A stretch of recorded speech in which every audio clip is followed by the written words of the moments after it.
How's it going, everyone? CJ from On The Grow here, and today I'm going to be sharing an experiment that we started 13 days ago using melon, and this actually turned out to be a fail because we got very low germination rate, but there's still a lot of learning here, so stay tuned.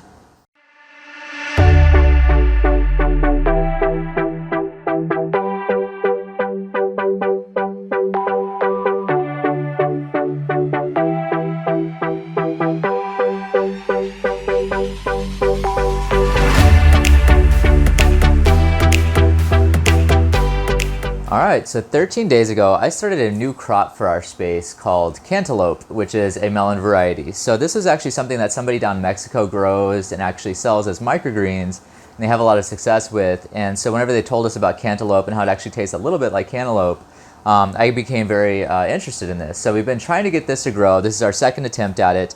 And as you can see, we did get very low germination rate again. So I've noticed that getting these cantaloupe to germinate has been quite a challenge, but nonetheless, maybe I figured if I would share this with the community, maybe you guys have some suggestions or tips, and I'll tell you what I did so that you guys can experiment and see if you can get it to go better.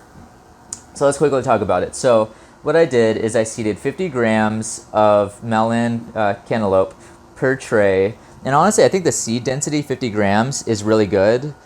Because it does cover all this, and these do get really quite big like sunflowers do. So I feel like 50 grams is a good weight for that. What else I did is we did 12-hour soak on this, and then we did a I think it was a four days weighted, and then a 2-day blackout period on this.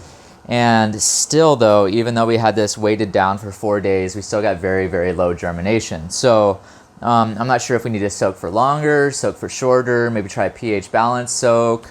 Maybe we don't stack these. Honestly, we're kind of at this point with this where I don't know which way to go. I think I'll probably try a shorter soak and then a longer soak and see if either one of those. And we're also going to try with soils because we've only so far tried this hydroponically on hydroponic mediums, and maybe there's just crops that don't do well on hydroponic mediums, so maybe this is one of those crops. So let's talk about the flavor. If you guys haven't tried some melon microgreens, they're actually pretty tasty. I would say that the flavor is like a very mild cantaloupe. It's not as sweet, definitely not as sweet, but it also has a little bit of a cucumber taste to it. And it's kind of funny, the actual greens themselves almost have a texture that's similar to like a cat's tongue. It's definitely not as intense as a cat's tongue. But it is like that kind of prickly, kind of rough feel to it.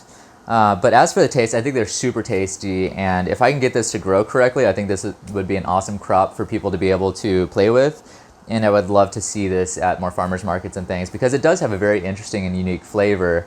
And I love how they're very similar in looks. I was going to try to point out some sunflowers, but we don't have any sunflowers going right now.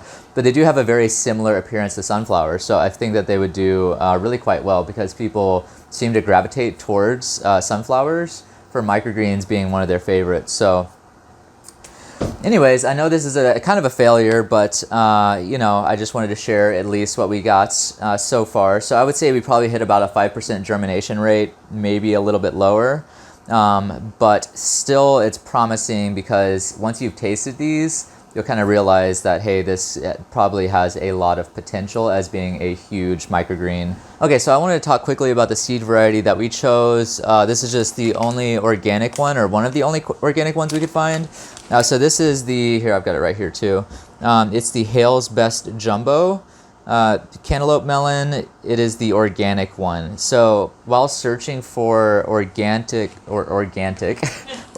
melons, cantaloupes rather, there's not a whole lot of options, honestly. There's a lot of hybrids, there's a lot of GMO ones, there's a lot of heirloom, but there's not a whole lot of organic options that I found on trueleafmarket.com, and the prices are a little bit seedier.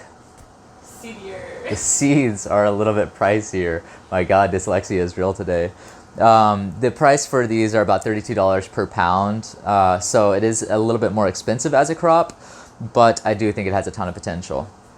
So that's the seed variety we've been trying. I'd love to figure out how to get this to germinate better. If you guys have any suggestions at all, please send them to us, and we'll do our best to get these to grow because we do want to share this with the community. I think it'd be a fun one to share. Somebody shared it with us, so we want to pass it forward as best we can and share with others how we can grow this.